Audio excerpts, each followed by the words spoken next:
বাহিরে ভিতরে কয় ফরজ বলছিলাম? 13 ফরজ। জোরে বলেন কয় ফরজ? 13 ফরজ। নামাজের বাহিরে এবং ভিতরে কয় ফরজ? নামাজের বাহিরে 7 ফরজ। বলেন নামাজের বাহিরে কয় ফরজ? জোরে বলেন 7 ফরজ। শরীর পাক, কাপড় পাক, নামাজের জায়গা পাক, সতর ডাকা, কিবলামুখী হওয়া, ওয়াক্ত মতো নামাজ পড়া, নামাজের নিয়ত করা, এই 7টা হলো নামাজের বাহিরে। এই 7টা আগে ঠিক করতে হবে, এরপরে নামাজ পড়তে হবে। বলেন আবার নামাজের বাহিরে কয় ফরজ? 7 ফরজ। 1 নম্বরে শরীর পাক। জোরে বলেন, জোরে বলেন। যদি শরীর পাক না হয় আল্লাহ নিষেধ করছে নামাজের কাছে। আল্লাহ বলছেন লা তাকরাবুস সালাহ, তোমরা নামাজ পড়িও না। কেন? ওয়া আনতুম সুকারা, তোমরা অপবিত্র। আগে পবিত্র হও, পবিত্র হওয়ার পরেই তোমার উপরে নামাজ। অতএব আগে পবিত্র হতে হবে, শরীর পবিত্র করতে হবে। 1 নম্বরে কি পবিত্র? জোরে বলেন কি পবিত্র? শরীর। এখন হুজুর আমি খুব সুন্দর গোসল টোসল কইরা একেবারে পবিত্র হয়ে গেছি, পরিষ্কার। এখন আপনার বাচ্চা আছে, বাচ্চায় যেই 7টা গায়ে দিয়ে আপনি কোলে নিয়েছিলেন ওই 7টার ভিতরে ফসাব করে দিছে, এখন এই কাপড়টা পরে নামাজ পড়া যাবে? জোরে বলেন। তো 2 নম্বরে কাপড় পাক। 2 নম্বরে কি লাগবে? 1 নম্বরে শরীর পাক, 2 নম্বরে, 3 নম্বরে নামাজের জায়গা পাক। নামাজ যেখানে পড়বো এটাকে জায়গা পাক থাকতে হবে। অনেকে ঘরে নামাজ পড়ি, বাচ্চারা প্রস্রাব করে রাখে বিছানায়, বাচ্চারা প্রস্রাব করে রাখে, মাটিটা ভিজা থাকে। এই জায়গাটাও পবিত্র হতে হবে। নামাজের জায়গাটাও কি করতে হবে? কয়টা গেছে? 1 নম্বরে। জোরে বলেন 1 নম্বরে। ওয়াজ তো প্রতিদিন শুনেন, এগুলাও জানার দরকার আছে না নাই? 1 নম্বরে, 2 নম্বরে, 3 নম্বরে নামাজের, 4 নম্বরে সতর ডাকা। কি ডাকা? সতর। পুরুষের সতর কতটুকু? নাভির উপর থেকে হাঁটুর নিচ পর্যন্ত। পুরুষের সতর কতটুকু? নাভির উপর থেকে হাঁটুর নিচ পর্যন্ত, নাভি থেকে নিয়ে হাঁটু পর্যন্ত, এটা পুরুষের সতর। আর মেয়েদের মাথা তালু থেকে পায়ের তালু পর্যন্ত মুখমণ্ডল খোলা রেখা তাদের পুরাটা হলো সতর। মহিলাদের কতটুকু? পুরা শরীর, মুখমণ্ডল ঘরে থাকবে, হাত খোলা থাকবে, পা খোলা থাকবে, আর পুরা শরীর ডাইকা নামাজ পড়তে হবে। মা বোনেরা যারা শুনেন মনোযোগ দিয়ে শুনতে হবে। পুরুষের সতর কতটুকু? নাভি থেকে হাঁটু পর্যন্ত। আর পুরুষের সতর, মহিলাদের সতর মাথার তালু থেকে নিয়ে পায়ের তালু পর্যন্ত তাদের সতর ঢাকা থাকতে হবে নামাজের অবস্থায়। কোন অবস্থায়? নামাজের অবস্থায়। ঘরের বাহিরে গেলে মুখমণ্ডল সতর, চেহারা দেখানো যাবে না। ঘরের বাহিরে গেলে হাত দেখা যাবে না, পাও দেখা যাবে না, এটা হলো বাহিরে গেলে। আর ঘরে নামাজ অবস্থায় মুখমণ্ডল খোলা থাকবে, হাত খোলা থাকবে, পায়ের তালু খোলা থাকবে, আর পুরা মাথা থেকে পায়ের টাকনু পর্যন্ত, পায়ের পাতা পর্যন্ত তাদের ঢেকে রাখা তাদের উপর কি ফরজ? তাদের ঢেকে রাখা কি? জোরে বলেন। তাহলে 4 নম্বরে সতর ডাকা। 4 নম্বরে, জোরে বলেন, 4 নম্বরে সতর ডাকা। 1 নম্বরে শরীর পাক, কাপড় পাক, নামাজের জায়গা পাক, সতর ডাকা। 4 নম্বরে সতর ডাকা। কিবলামুখী হওয়া। 5 নম্বরে কোন দিকে হওয়া? এখন যদি আমি দক্ষিণ দিকে, উত্তর দিকে নামাজ পড়ি, নামাজ হবে? পূর্ব দিকে নামাজ পড়লে নামাজ হবে? তাহলে বোঝা গেল কিবলা ঠিক করে নামাজ পড়তে হবে। অনেক সময় আমরা ঢাকা যাই, চট্টগ্রাম, কক্সবাজার, বিভিন্ন জায়গায় ঘুরতে যাই, আমাদের হঠাৎ করে মাথার মেমোরি দেখে কোনটা পূর্ব কোনটা পশ্চিম মাথা হারিয়ে ফেলি, আছে না নাই? অচেনা জায়গায় গেলে হঠাৎ এরকম হয়ে যায়। তাহলে আমার ওই জায়গায় আগে কিবলা ঠিক করতে হবে, কাউকে জিজ্ঞেস করতে হবে ভাই পশ্চিম কোন দিকে, কাউকে জিজ্ঞেস করতে হবে পশ্চিম কোন দিকে। এখন হুজুর আমি নামাজ পড়ি গাড়ির ভিতরে, অনেক লোক আছে না নাই? গাড়ির ভিতরে নামাজ পড়ে না? এখন গাড়ি পশ্চিম দিকে যাইতেছে, হঠাৎ করে গাড়ি দক্ষিণ দিকে রাস্তা ঘুরে যাইতে হয়, এখন গাড়ি দক্ষিণ দিকে ঘুরে গেছে, এখন আপনি কোন দিকে নামাজ পড়বেন? কথা বোঝেন নাই? আমি পশ্চিম দিকে, সুয়াগাজী থেকে পশ্চিম দিকে ঢাকার রুট, সুয়াগাজী থেকে পশ্চিম দিকে আপনি ঢাকা রওনা করছেন, এখন মেঘনা পার হইবার পরে আবার দক্ষিণ দিকে ঘুরে কাশপুর পর্যন্ত, আবার দক্ষিণ দিক, উত্তর দিক, তো উত্তর দিক হয়ে যায়। এখন হুজুর আমি নামাজ অবস্থায় গাড়ি ঘুরে গেছে, এখন কি করব? হ্যাঁ, আপনার যদি জানা থাকে গাড়ি ঘুরে গেছে, আপনি বুঝতে পারছেন, তাহলে আপনি জানা থাকলে আপনি জানাটার যেই দিকে পশ্চিম ওই দিকে আপনি ঘুরে যাবেন, নামাজ নিয়ত থাকবে, নামাজে নিয়ত থাকবে, আপনি নিজে ঘুরে যাবেন। 2 নাম্বার, যদি আপনি জানা না থাকে, আপনি কাউকে তো নামাজ অবস্থায় জিজ্ঞাসাও করতে পারতেছেন না, গাড়ি যে ঘুরছে সেটাও বলতে পারতেছেন না, এই অবস্থায় আপনি নামাজ আদায় করে নেবেন, কবুল করবেন কে? জোরে বলেন, কবুল করবেন কে? তাহলে আমার কেবলা ঠিক করা, জোরে বলেন কেবলা। দলিল কি? দলিল কেবলা ঠিক হবে। খানায় কাবার আগে কেবলা ছিল উত্তর দিকে, মসজিদে আকসা কোথায় ছিল? জোরে বলেন। যারা এখন ইসরায়েলরা দখল করে রাখছে, জেরুজালেম দখল করে রাখছে, এই মসজিদে আকসা ছিল মুসলমানের প্রথম কেবলা। আল্লাহর রসুল মসজিদে আকসার দিকে নামাজ পড়তেছেন, জিব্রাইল আসছে, ইয়া রাসূলুল্লাহ, ইয়া হাবিবাল্লাহ, আপনি মুখ ঘুরিয়ে ফেলেন, আপনার বডি শরীর ঘুরিয়ে ফেলেন, আপনার কেবলা এখন খানায় কাবা, আপনি নামাজ অবস্থায় খানায় কাবার দিকে কেবলার দিকে ফিরে যান। তখন আল্লাহর রসুল কেবলার দিকে খানায় কাবার দিকে নামাজ অবস্থায় ঘুরে গেছেন। আল্লাহর রসুল সাল্লাল্লাহু আলাইহি ওয়াসাল্লাম যেমন চামড়ার মৌজা দিয়ে দাঁড়িয়ে পায়ে দিয়ে নামাজ পড়া জায়েজ, চামড়ার মৌজা পায়ে দিয়ে দাঁড়িয়ে নামাজ পড়া জায়েজ। আল্লাহর রসুল খরম পড়তেন, শক্ত জুতা পড়তেন। আল্লাহর রসুল জুতা মুবারক পায়ে দিয়ে নামাজ পড়তেছেন। আল্লাহর রসুল সাল্লাল্লাহু আলাইহি ওয়াসাল্লাম হুজরা মুবারক থেকে মসজিদে নববীতে এসে নামাজ পড়তেছেন। জিব্রাইল এসে বলে, ইয়া রাসূলুল্লাহ, আপনার পায়ের জুতার মধ্যে ময়লা নাপাক লেগে আছে, জুতা খুলে ফেলেন। জুতা আল্লাহর রসুল পায়ে, আমরা অনেক সময় বাড়ি থেকে আসি, সবার কি জানা আছে পায়ের নিচে ময়লা আছে না নাই? সবার জানা আছে? জানা নাই। পায়ে দিয়ে আসছি, কোথায় ময়লা ছিল এটা জানা নাই, পায়ের তলা। আল্লাহর রসুল জুতা মুবারক দিয়ে নামাজ পড়তেছেন পায়ে দিয়ে, আর জিব্রাইল বলে, ইয়া রাসূলুল্লাহ, জুতা খুলে ফেলেন, জুতার পায়ের নিচে ময়লা। আল্লাহর রসুল জুতা খুলে ফেলছেন, সাহাবাই কেরামও জুতা পায়ে দিয়ে নামাজ পড়তেছেন, রসুল সামনে ইমামতি করতেছেন, জুতা খুলে ফেলছে, সাহাবিরাও জুতা খুলে ফেলছে। আল্লাহর রসুল সালাম ফিরাইয়া দিয়ে একজন সাহাবির পায়ের নিচে আর কি নাই? জুতা নাই। আল্লাহর রসুল জিজ্ঞেস করে, তোমরা জুতা খুলছো কা? কয়, ইয়া রাসূলুল্লাহ, আপনি জুতা খুলছেন, আমরাও জুতা খুলছি।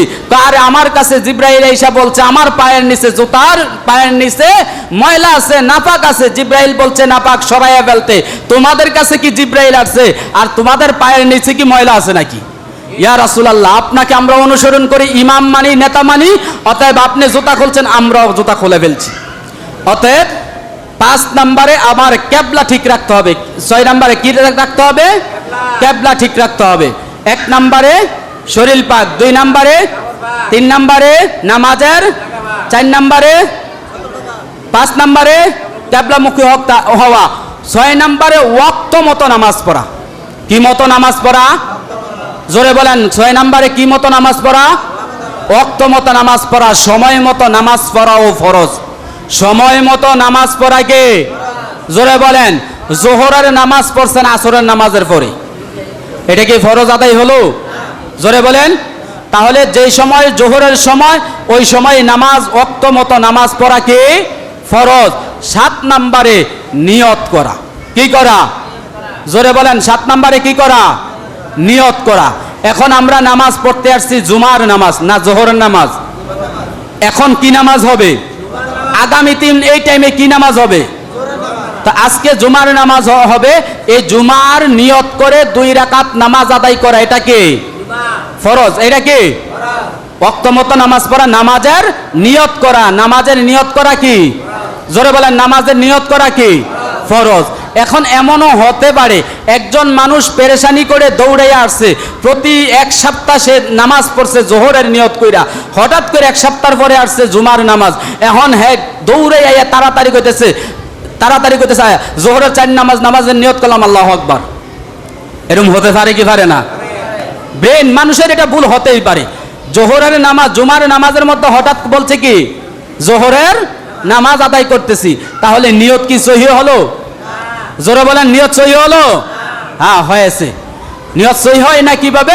সহি হলো কিভাবে?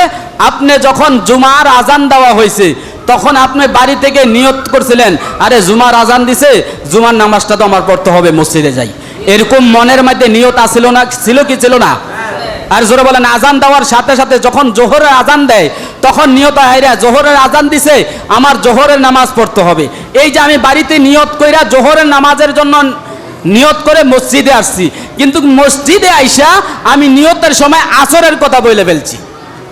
ভুলে কিসের কথা বলছি? আসছিলাম কিসের নিয়ত কইরা? ভুলে কোনটা করছি? আল্লাহ কি ভুলটা ধরবেন না সঠিকটা ধরবেন? আল্লাহ বলবে, তুই যে প্রথম যে নিয়ত করছ ওই নিয়তে কবুল হয়ে গেছে, ওই নিয়তে কি হয়ে গেছে? তাহলে নামাজের বাহিরে কয় ফরজ গেছে? জোরে বলেন, নামাজের বাইরে কয় ফরজ গেছে?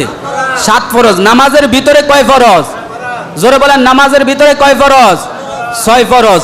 1 নম্বরে তাকবীরে তাহরিমা বলা, যেটা ইমামে আল্লাহু আকবার প্রথম বেলা হাত উঠায়, এটার নাম হলো তাকবীরে তাহরিমা। জোরে বলেন, এটার নাম হলো তাকবীরে, এটা সবাই বলা ফরজ। শুধু ইমাম না মুসল্লিও? জোরে বলেন, শুধু ইমাম না মুসল্লিও? তাহলে মুসল্লিও নামাজের সময় প্রথম ইমাম সাহেব যখন আল্লাহু আকবার বলে, আমাদের প্রত্যেকের উপরে এই তাকবীর বলা কি? জোরে বলেন, ফরজ। তাকবীর বলা কি ফরজ? জোরে বলেন। এটা যদি কেউ না বলে আমার নামাজ ঠিক হবে, যে না বলে তার নামাজ হবে না। কথা বুঝেন নাই? আমি আল্লাহু আকবার বলছি, আপনি কিচ্ছু বলেন নাই, মুখটার একবার বন্ধ কইরা বুবার মতো আল্লাহর সামনে এসেও মুখ খোলেন না, মুখটা বুবার মতো কইরা নিয়ত বান্ধা ফেলছেন, আল্লাহু আকবার বলেন নাই। এটা বলা, তাকবীরে তাহরিমা বলা, এটা আপনার উপরে ফরজ, এটা প্রত্যেকেই বলতে হবে। বুঝতে পারছেন? যেমন এখানে তাকবীরে তাহরিমা আপনার উপরে বলা ফরজ, জানাজার 4 তাকবীর বলা আপনাদের উপরে ফরজ, শুধু ইমামের না। 4 তাকবীর ইমামের ছাড়া মুসল্লিরও 4 তাকবীর বলা জানাজার সময় মুসল্লিদেরও বলা কি? জোরে বলেন। এটা না বললে নামাজ হবে তাকবীরে তাহরিমা। 2 নম্বরে দাঁড়াইয়া নামাজ পড়া ফরজ। দাঁড়াইয়া নামাজ পড়া ফরজ। কেউ রাগ করবেন না, আমি সঠিক মাসালা বলি, কার গায়ে পড়বে কার কি পড়বে ওটা আমার জানার বিষয় না। আপনি মানলে মানেন, না মানলে না, এটা আপনার। আমার বলার দরকার বলে দিব। 2 নম্বরে নামাজের ভিতরে দাঁড়াইয়া নামাজ পড়া কি? জোরে বলেন। হুজুর আমি অসুস্থ, দাঁড়াইয়া নামাজ পড়তে পারি না। আল্লাহর রসুল বলেন তুমি বসে পড়ো। কি করে পড়ো? বসে পড়ো। এখন বসতে গেলে আমাদের চেয়ার লাগে, বসতে গেলে কোথায় লাগে? বসার কথা বলছেন আল্লাহর রাসূল, ইজলিস, মাটির মধ্যে যেই জায়গায় তুমি সিজদা করবা ওই জায়গায় বসে নামাজ পড়ো, ওই জায়গায় বসে নামাজ পড়ো। অতএব বসার কথা কোথায়? ফ্লোরে, মসজিদের জায়গায়, চেয়ারে না। কোথায় না? চেয়ারে না। আমার ফরজ আদায় করতে হলে আমার জমিনে বসতে হবে। কোথায় বসতে হবে? এখন বলবেন হুজুর আমার পায়ে তো সমস্যা, পা আমি মেলতে পারি না, ফেলতে পারি না, পা গুছাই আমার বসতে হয়। হাদিস মাসআলা এসেছে, আপনি যেমন কিবলার দিকে থাকবেন আপনার নামাজ অবস্থায় পাও কিবলার দিকে থাকবে, অর্থাৎ এইভাবে আপনি পা পশ্চিম দিকে মেলে আপনি নামাজ আদায় করবেন। কোন দিকে?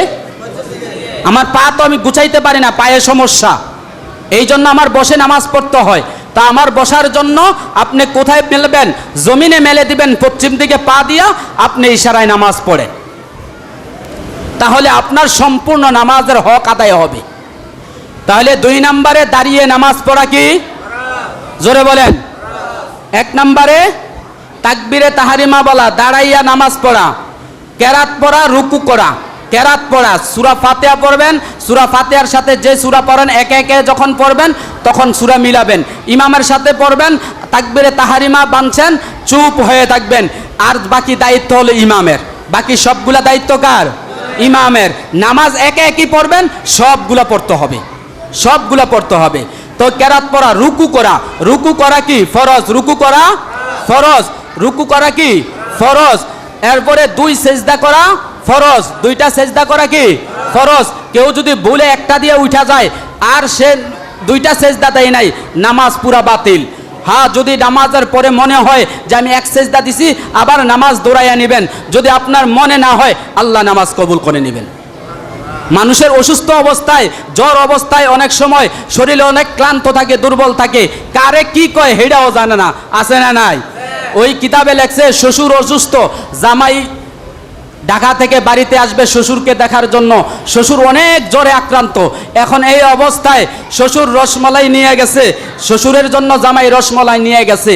এখন শ্বশুরে যখন জামাই রসমালাই নিয়ে গেছে, তখন জামাই নিয়ে গেছে আরে, তো শ্বশুরে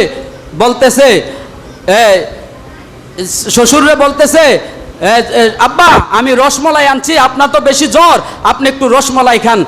না রে ফুত, না রে ভাই, আমি রসমালাই খাইতাম না রে ভাই, রসমালাই খাইতাম না। জামাইরে কি কইছে? জোরে বলেন, এটা কোন অবস্থায় কইছে? জোরে বলেন, অসুস্থ অবস্থা। এমনটা হতেই পারে। তো যখন আমি অসুস্থ, আমার মাথায় কাজ নাও করতে পারে, তো এই জায়গায় আমি যে 2 সেজদার জায়গায় 1 সেজদা হইতেই পারে। 4 নাম্বার 6 নাম্বার আখিরি বৈঠক, আখিরি শেষ বৈঠক করা ফরজ। শেষ বৈঠক করা কি ফরজ। তো নামাজের 13 ফরজ বলা হলো। আল্লাহ তাআলা যেন এগুলো আমাকে স্মরণ রেখে